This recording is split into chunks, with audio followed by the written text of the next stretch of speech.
Насправді ситуація дійсно важка, і з огляду на те, що тут Арахамія вже розповідає про те, що як зірвуться перемовини, а швидше за все будуть зірвані перемовини із Росією, то ми маємо готуватися до затяжної війни. Але чомусь готуватися до затяжної війни вони пропонують лише частині населення, але жоден із родини наших керманичів і нинішньої влади, ну, за рідкісним винятком, за дуже рідкісним винятком, ніхто воювати не йде. І ми розуміємо, що, по-перше, це питання справедливості, воно давно вже назріло в суспільстві, але так само і питання справедливості щодо мобілізації так само. Тому що система ТЦК на сьогоднішній день, і це треба чітко вже усвідомлювати, вона стала репресивною, але при цьому репресивною вибірково. Якби мобілізовували абсолютно всіх, хто підлягає мобілізації, це була б одна справа, без винятку. Тобто немає винятку, якщо треба йти служити, якщо маєш всі для цього підстави і не маєш законних підстав для відстрочки або списання, то мають служити всі. Проте зараз вся ця система, що ВЛК, що ТЦК, вона наскрізь корумпована. На превеликий жаль, це всі знають, всі вже зараз Герой України в Закарпатті навіть оголосив прайси на послуги в лапках місцевого ТЦК, проти нього порушили кримінальне провадження. Але з такою системою ТЦК вони не те, що не зроблять мобілізацію, вони навіть змусять ховатися навіть тих, хто хотів би теоретично йти. Тому саме через те, що, по-перше, корупція, вона завжди у людей викликає огиду і небажання взагалі торкатися цієї системи.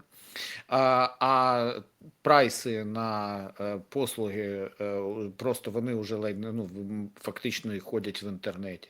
І система військово-лікарських комісій так само, що тут можна їх, в принципі, було би і скасувати, і замість лікарів в білих халатах посадити сантехніка дядю Васю теж в білому халаті, тому що різниця щодо медичних підходів зараз в визнанні придатним або непридатним, фактично між лікарем і сантехніком на сьогоднішній день вже і немає.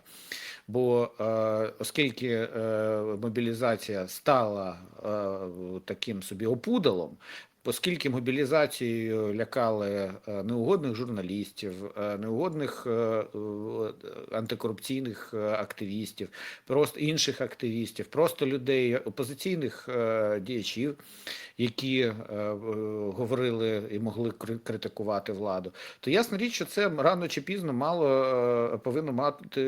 було мати вплив по вертикалі і на всі інші верстви населення, і люди просто елементарно стали боятися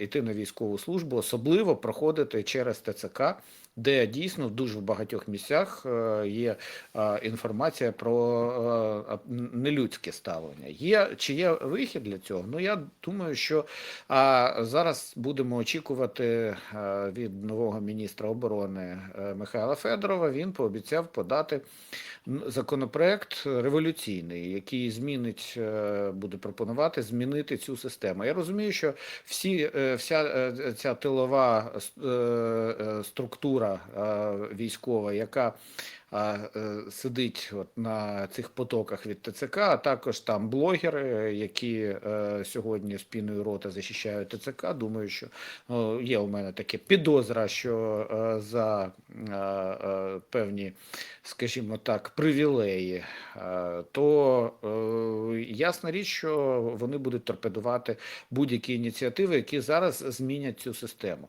Але ця система дійсно може і повинна бути змінена на людську і на законну, і така, яка не викликає просто у деяких людей або тваринного жаху, або відрази, в тому числі і у людей, і у військових. Я не буду перераховувати, от зараз до мене звернувся навіть колишній боєць, який отримав контузію у Бахмуті, якого списали, і якому ТЦК в Миколаївській області влаштувало просто вирвані роки. Хоча він має всі підстави для того, щоб уже його залишили у спокої. Просто залишили у спокої. А у людини дійсно важка контузія, людина просто не може дійсно далі продовжувати. У нього почав розвиватися склероз на фоні цього. Тобто, для служби він не придатний, але йому там, якщо коли не змогли його знову втягнути, і йому почали обкладати штрафами абсолютно непідйомними для людини з дуже скромними доходами. І таких різних історій я просто щодня особисто чую дуже багато, і це лише свідчить про те, що цю систему дійсно треба обов'язково реформовувати для того, щоб мобілізація стала абсолютно нормальним процесом. В тому числі потрібно і ухвалити, дуже важливо, я вважаю, закон про терміни служби, зокрема зараз. От зараз цей закон, він зробить дуже багато, оскільки навіть якщо ми розуміємо, що демобілізація під час активної фази війни – це дуже проблемна річ, але принаймні після, наприклад, 36 років безперервної служби можна давати довготривалу річну відпустку людині, щоб вона просто прийшла до тями і могла нормально відновитися для того, щоб далі йти захищати державу. Це було би, я розумію, не найкращим, як би хотілося багатьом, але принаймні, так точно компромісним варіантом з відстрочкою введення цієї норми для того, щоб можна було мобілізувати паралельно з новим законом, якщо він буде прийнятий, і мобілізувати нових громадян на захист держави і підготувати їх на заміну. Тобто, погоджуюсь на 100%. 100%. Більше того, декілька днів тому мені один з моїх побратимів казав: Слав, дивись, ми коли йшли, ми були всі добровольці, бо ми як думали? Ми ж цивільні.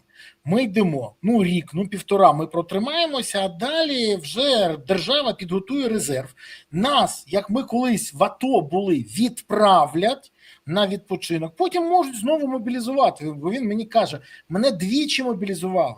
В 14-му році і в 16-му році, тому що це була перша черга, четверта, неважливо, але це було.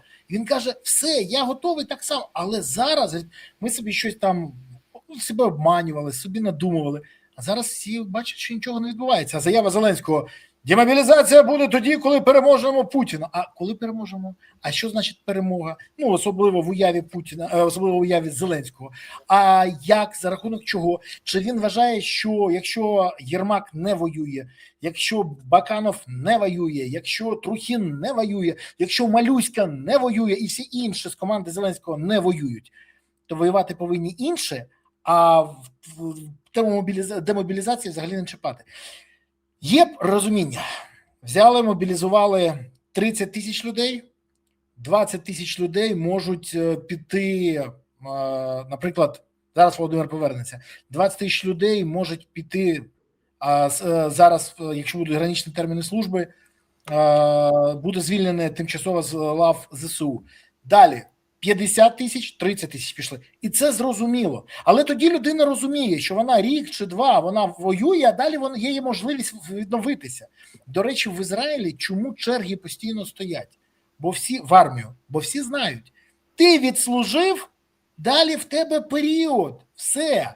А тебе заміняють інші громадяни, бо вони як вважають? Я захистив державу, наступний приходить захищати. Після нього мене можуть знову викликати. В мене мого товариша викликали з 23-го року, тоді після жовтневих трагедій його мобілізували, знову в Мілуїм взяли, і його двічі мобілізували, вже двічі з того часу. Але він каже, це нормально, це мій обов'язок. І тому в них нема проблем з наповненням.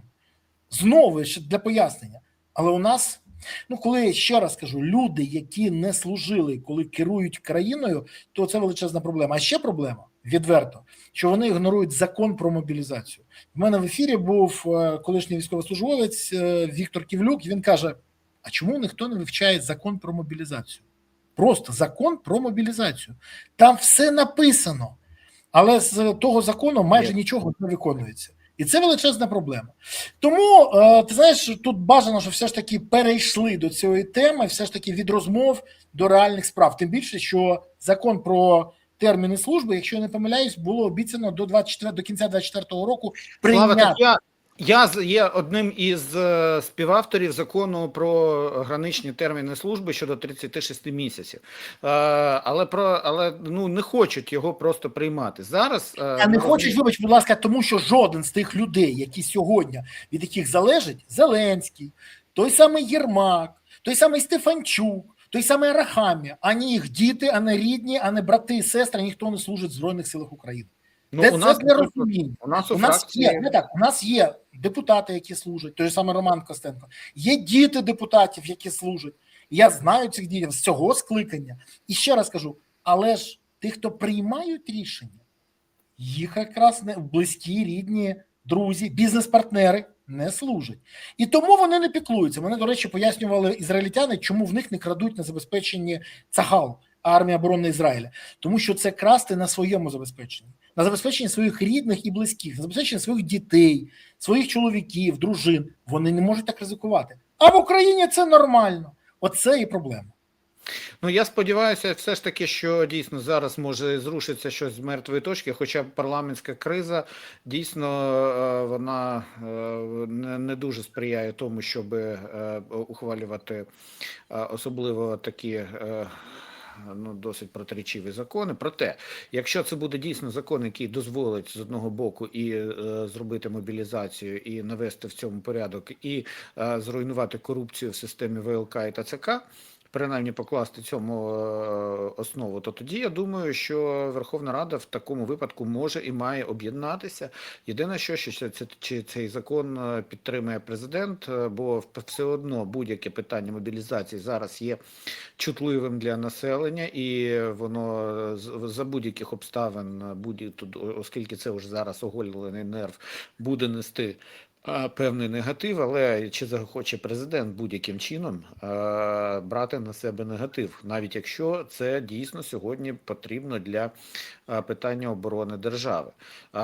Ще раз підкреслюю, закон, який може пройти через Верховну Раду, лише один такий варіант закону, це той, який зруйнує нинішню корупційну систему ТЦК і ВЛК і буде стимулювати людей, стимулювати громадян України ставати на захист батьківщини, на захист України не тільки фінансово, а й іншими засобами, в тому числі і з ухваленням граничних термінів служби.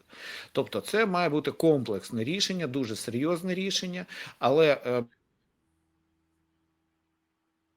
не можуть бути, і скільки б Зеленський не говорив, що ми будемо воювати до останнього, ну, це хіба що в його розумінні до останнього українця, у мене іншого питання немає.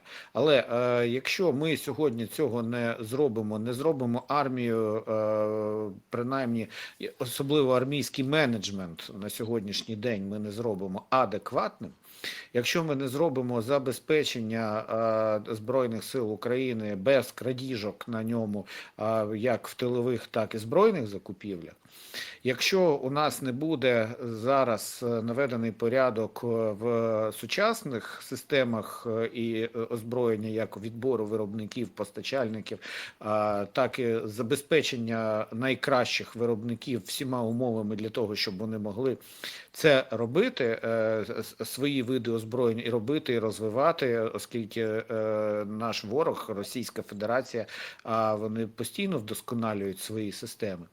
Якщо всього цього не буде, у нас найближчим часом виникне дуже велика проблема із тим, що фронт може отримати великі неприємності.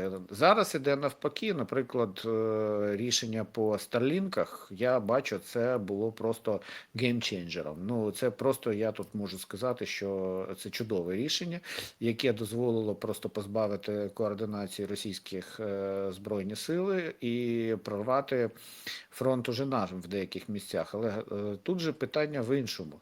А ми не маємо почивати на лаврах, не маємо, щоб у нас були ці всі,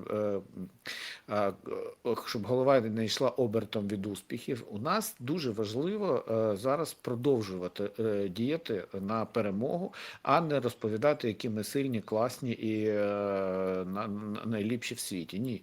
Коли у нас починаються такі от речі, коли закидаються в інформаційний простір, що ми там зараз, після операцій там успішних, ми ж тут порвемо всіх, це створює ілюзію, яка потім обертається великими проблемами, і це неадекватна оцінка власних зусиль, вона призводить в майбутньому до втрат. Тому нам треба, у нас єдине, чого не вистачає на сьогоднішній день, це адекватності і притомності, особливо у владі, як у політичному керівництві, так і у військовому в тому числі.